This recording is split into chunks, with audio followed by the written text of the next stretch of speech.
Bonsoir et bienvenue dans cette nouvelle édition de l'Africa Tonight. Au sommaire de l'actualité, l'ex-président sierra-léonais Ernest Bai Koroma inculpé pour son rôle présumé dans les événements du 26 novembre 2023, l'attaque d'une armurerie militaire, de 2 casernes et de 2 prisons et 2 postes de police qui avaient fait 21 morts, des événements qualifiés par le gouvernement de tentative de coup d'État. Les petites et moyennes entreprises face à la problématique du financement. Trop risqué de miser dans ce type de société, considèrent les investisseurs. Nombreuses sont les voix qui s'élèvent pour demander la mise en place de mécanismes visant à soutenir ces entreprises. Puis, le retour de Keba Seck sur la scène musicale. Le chanteur sénégalais signe son comeback avec un groupe qu'il vient de lancer. En Sierra Leone, l'ancien président de la République Ernest Bai Koroma, à la tête du pays de 2007 à 2018, a été inculpé ce mercredi pour son rôle présumé dans les événements du 26 novembre 2023, qualifié par le gouvernement de tentative de coup d'État. Il est accusé notamment de trahison. Samantha Saberou Saboubanga. Considéré comme suspect, l'ex-président Ernest Bai Koroma a finalement été inculpé mercredi 3 janvier 2024 pour son rôle présumé dans les événements du 26 novembre 2023 qualifiés par les autorités de tentative de coup d'État. L'ancien président est inculpé de 4 infractions, dont trahison et dissimulation de trahison, indique un communiqué du gouvernement signé par le ministre de l'Information, Chernon Ba. Il faut rappeler qu'il s'agit pour le moment d'une simple implication, d'une simple inculpation, qui ne veut pas dire condamnation. Donc il faut rester prudent et observer les événements à venir, sachant qu'un chef d'État n'a pas toujours qu'un ennemi venant d'un seul côté. Donc le président en exercice peut bien avoir autant des raisons de croire que le président sortant, Ernest Bai Koroma, puisse être impliqué dans cette tentative, d'autant plus que la menace, si tentative de coup d'État il y a eu, peut venir tout à fait d'ailleurs et de d'autres menaces. Ernest Bai Koroma avait été placé le 9 décembre 2023 sous un régime s'apparentant à l'assignation à résidence et jusque-là considéré comme suspect. Il avait été interrogé à plusieurs reprises par la police. Le gouvernement sierra-léonais a arrêté une 50aine de personnes depuis la tentative de coup d'État. Mardi 2 janvier 2024, la justice sierra-léonaise a inculpé Amadou Koïta, ancien militaire et garde du corps de M. Koroma. Il figure parmi les 85 personnes arrêtées au total, très majoritairement des militaires, en lien avec les événements du 26 novembre. Donc, tant qu'il s'agit de simples inculpations, ça veut dire qu'il y a encore une présomption d'innocence. Donc, il faut faire attention à ne pas raviver les tensions, à ne pas désigner très vite un coupable et créer des problèmes qui peuvent avoir des répercussions sur la vie des Sierra-Léonais, sur la vie politique notamment. Le 26 novembre 2023, Freetown, capitale de la Sierra Leone, a connu des affrontements qualifiés de tentatives de coup d'État par le gouvernement. Des hommes ont attaqué à l'aube une armurerie militaire, 2 casernes, 2 prisons et 2 postes de police. Les affrontements avec les forces de sécurité ont causé la mort de 21 personnes, dont 14 soldats, 3 assaillants. 1000 détenus se sont également évadés. 3 personnes, 2 soldats et un civil ont perdu la vie dans le crash d'un hélicoptère ce mardi en Ouganda, dans le district occidental de Ntoroko. C'est donc à l'ouest du pays, près de la frontière. L'hélicoptère militaire se dirigeait vers la République démocratique du Congo, où l'armée ougandaise combat les forces démocratiques alliées, groupe terroriste affilié à l'organisation État islamique. L'appareil aurait décollé de l'aérodrome de Saka. Pour le moment, les causes exactes de l'accident n'ont pas encore été déterminées, mais les autorités, notamment du côté des forces de défense du peuple ougandais, évoquent les conditions climatiques. Ces dernières années, plusieurs crashs d'hélicoptères militaires ougandais ont été rapportés, comme celui de septembre 2022, dans lequel 22 militaires Ougandais sont morts. Dans leur rapport rendu public ce mercredi 3 janvier, les experts des Nations Unies reviennent sur la crise dans l'est de la RDC, réaffirmant que le Rwanda soutient les rebelles du M23. Photographie à l'appui, ce nouveau rapport de l'ONU confirme la présence des éléments de l'armée rwandaise sur le sol congolais. Le document indiquerait également que les troupes du mouvement rebelle auraient bénéficié d'entraînement à l'académie militaire de Gako au Rwanda. Le Rwanda qui, depuis que ces accusations ont été soulevées, a toujours nié son soutien à la rébellion qui sévit à l'est de la République démocratique du Congo. La Banque européenne d'investissement demeure l'un des principaux partenaires financiers internationaux de l'Égypte. L'institution qui, d'après les récents engagements, continue d'apporter des financements et une assistance technique appuyant l'entrepreneuriat mais aussi les secteurs de l'énergie, de l'eau et des transports. La BEI intervient également en matière de financement de projets relevant du domaine des énergies renouvelables. Les précisions de Marie-Raphaël Antolo. En Égypte, le ministère de la Coopération internationale a signé un accord de financement avec la Banque européenne d'investissement d'un montant de 149,6 millions de dollars et une subvention de l'Union européenne d'un montant de 33,2 millions de dollars géré par la BEI. Ces fonds sont destinés à contribuer au financement du projet Industrie verte durable du ministère de l'Environnement qui vise à soutenir la transformation verte dans le secteur industriel tout en mettant en œuvre des mesures de lutte contre le changement climatique et de durabilité environnementale. La subvention qui a été accordée par l'Union européenne encourage parce que l'Europe aussi a changé de paradigme et je pense que d'abord il y a un intérêt climatique mondial mais aussi parce qu'il y a un enjeu économique et industriel qui est lié à cette conversion vers l'économie verte. En matière d'économie verte, avec pour objectif de produire 42% de son électricité à partir de sources d'énergie renouvelables d'ici 2035 et 60% d'ici 2040, l'Égypte mise sur l'implication du secteur privé et les partenariats institutionnels. C'est dans ce contexte que le parc solaire de Benban a été mis en service en 2019 avec une capacité de puissance de 1650 MW crête. Le parc vise à assurer une production de 3,8 TWh par an.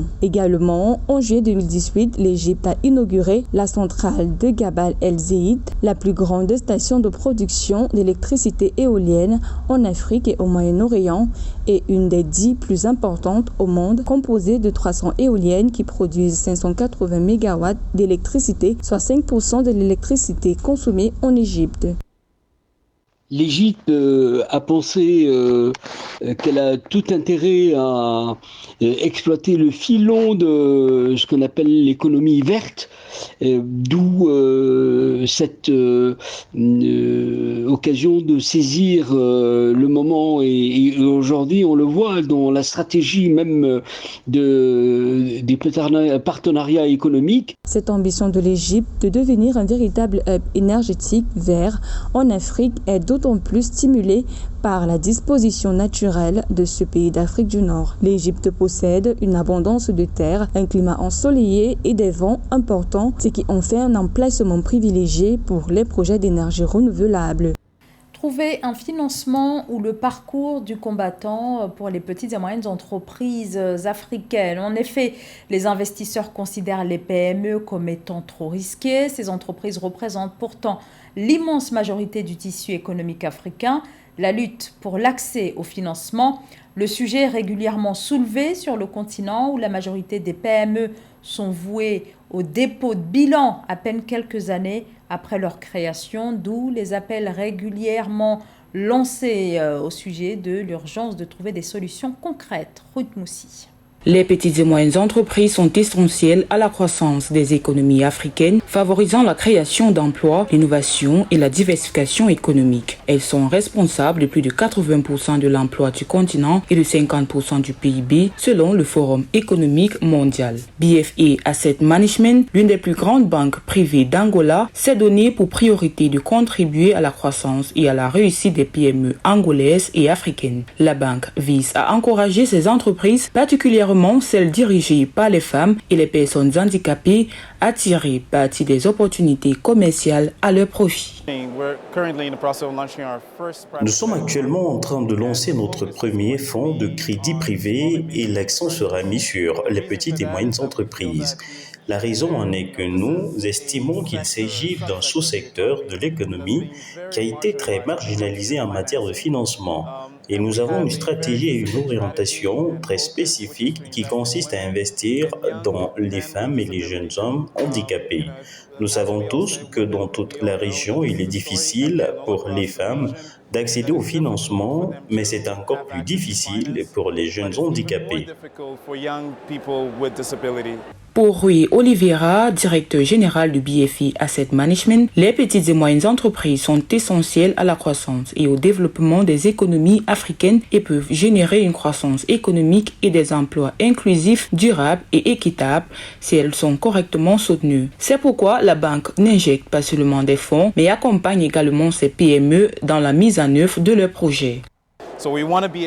Nous voulons pouvoir offrir une plateforme à ces jeunes afin d'avoir non seulement accès au financement, mais aussi d'avoir accès à un réseau, d'avoir accès au mentorat. Côté industrie, nous travaillons avec des PME spécialisées dans le bien-être et la santé, l'éducation, les services financiers ainsi que le commerce agricole.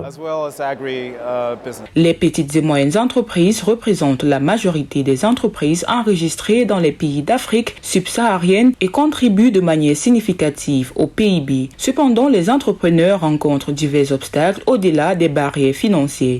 Il est crucial de répondre à leurs besoins et de soutenir leur croissance pour favoriser la prospérité en Afrique. La zone de libre-échange continentale africaine ZLECAf, un marché unique à l'échelle du continent qui réunit 54 pays, offre d'importantes opportunités sur le continent. Parmi ses objectifs figure le développement des entreprises africaines grâce à l'intégration des chaînes de valeur régionales et l'augmentation du commerce intra-africain de 52,3% d'ici 2030. Le retour sur scène de Keba Seck, chanteur sénégalais que l'on ne présente plus, un retour après des années d'absence pour cet artiste connu pour son style très marqué qui mêle genre traditionnel et sonorités très festives. Keba Seck revient, mais pas seul. Le chanteur a lancé son groupe avec lequel il se met à la conquête de l'international. Le sujet est signé Aïssatou Diamant Cabesland.